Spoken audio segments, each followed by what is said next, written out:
Kung kukonti lang yung mga customers mo, mas malaki ang kita ng negosyo mo. Yo, what's up guys? Ako nga pala si Roger Silvido, isang negosyante at content creator. Hindi mo kailangan na mag-focus sa maraming customers para lang makabenta ng mas malaki. The more na nagfo-focus ka sa isang uri ng mga grupo ng customers or isang kategory ng mga customers, mas malaki ang mababalik sa iyong negosyo. Case in point, pwede kang mag-focus sa, kunwari, mga negosyo lang. B2B yung target mo. Focus ka lang sa isang kategory and then kapag meron ka ng customer, maintain mo na lang yung relationship mo sa kanila para paulit-ulit silang o-order sa business mo. Another example, pwede ka ring mag-focus sa isang kategory lang ng mga tao. Hindi mo kailangan na mag-focus sa lahat ng uri ng mga tao from lower class, middle class to upper class.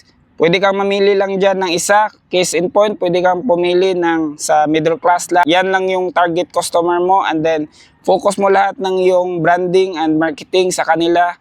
Yun, mas malaki yung chance. Mas malaki yung kikitain ng business mo. So, ayun lang. Sana nakatulong sa'yo and then see you on my next vlog. Bye-bye!